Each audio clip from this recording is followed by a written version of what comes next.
Friends, मैंने आपको इससे पहले वाली वीडियो में ए और एन का यूज बताया था। उसमें दा का जो कॉन्सेप्ट था वो अधूरा रह गया था। उस कॉन्सेप्ट को पूरा करने के लिए मैं इस दूसरे पार्ट 2 में आई हूँ।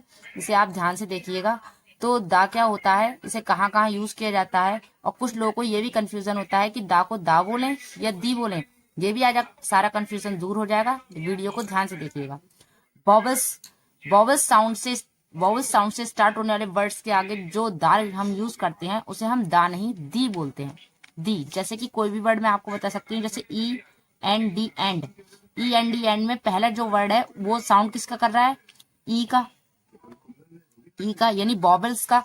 वॉवल्स साउंड से स्टार्ट होने वाले जो वर्ड्स होते हैं उनके आगे जो हम टी एच ई लगाते हैं उन्हें हम दी साउंड करते हैं। क्या करते हैं?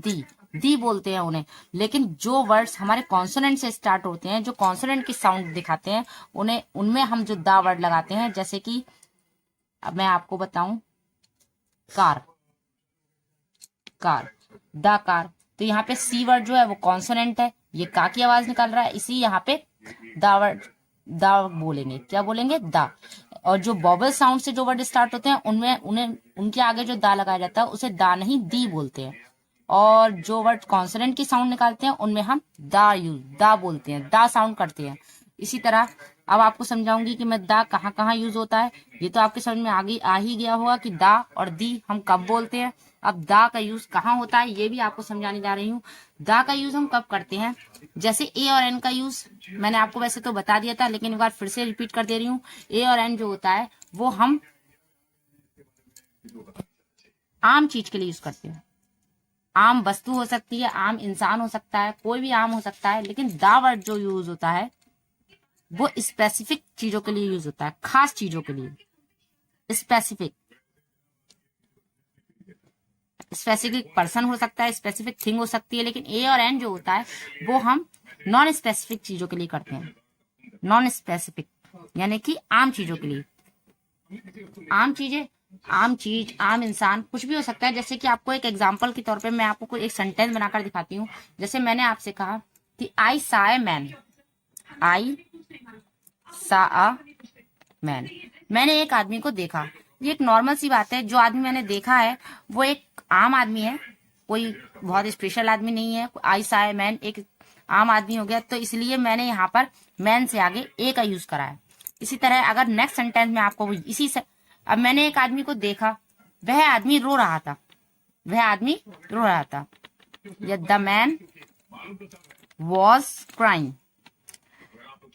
पहले तो मैं आपको बता ही चुकी कि मैंने एक आदमी देखा। अब मैं उस आदमी के बाद फिर आगे बढ़ा रही हूँ। तो यह आदमी अब आम नहीं रहा, यह खास बन गया है, क्योंकि इसका हम जो जिक्र है बार बार कर रहे हैं। पहले मैंने आपको बताया कि मैंने एक आदमी देखा, दोबारा उसी आदमी का जिक्र करा कि वह आदमी रो रहा था। अब वह आदमी आम नहीं रहा, वह खास हो गया, वह एक स्पेसिफिक पर्सन हो गया। तो जो स्पेसिफिक चीज होती है, जो खास थिंग्स या पर्सन होते हैं, उनके आगे हम ए और एन नहीं दा का यूज करते हैं। किसका यूज करते हैं? दा का।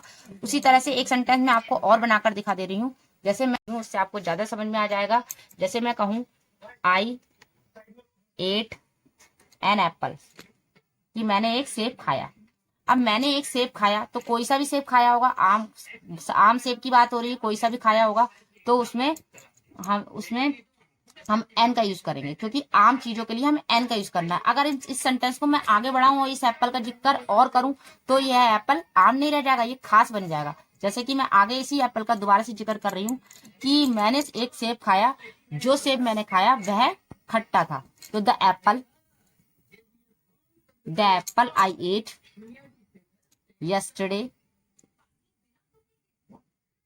yesterday was shoe। ठीक है, तो जो सेब मैंने खाया वह खट्टा था। यानी अब पहले तो यह एप्पल आम था, इसलिए मैंने एन का यूज करा, लेकिन अब वह एप्पल खास हो गया क्योंकि उस एप्पल का जिक्र मैं दोबारा कर रही हूँ, तो इसलिए इसके एप्पल के आगे मैंने दा का यूज करा है। आगे और भी बातें बताती हूँ, ध्यान से समझिएगा। ए और एन, ए एन का यूज हमेशा काउंटेबल थिंग्स के साथ लगता है। काउंटेबल थिंग्स हो, पर्सन हो, कुछ भी, लेकिन सिंगुलर चीजों के साथ लगता है, एक चीज के साथ, क्योंकि ए और एन का मीन्स ही एक होता है। एक चीज के लिए ही हम ए और एन का यूज करते हैं, सिंगुलर चीजों के लिए ही यूज करते हैं। और दा का यूज जो होता है वह काउंटेबल और नॉन काउंटेबल, काउंटेबल हो या non countable, plus uncountable, uncountable. Okay, तो दा जो होता है वो काउंटेबल और अनकाउंटेबल दोनों थिंग्स के साथ हम यूज कर सकते हैं। इसीलिए हम ए और एन को इंडेफिनिट आर्टिकल्स, इंडेफिनिट आर्टिकल्स और दा को डेफिनिट आर्टिकल्स कहते हैं, आर्टिकल्स कहते हैं। वैसे तो मैंने पूरी कोशिश करी है कि आपको अच्छे से समझ में आ जाए, फिर भी अगर आपको कोई डाउट्स हो या कुछ समझ में नहीं आया हो तो आप मुझे कमेंट बॉक्स में कमेंट कर सकते हैं, और आप ये भी बता सकते हैं कि अगली वीडियो में किस टॉपिक पर बनाऊं। और अगर आपको मेरी वीडियो पसंद आई हो तो मेरे चैनल को सब्सक्राइब करना ना भूलें और वीडियो को लाइक जरूर करें। Thank you.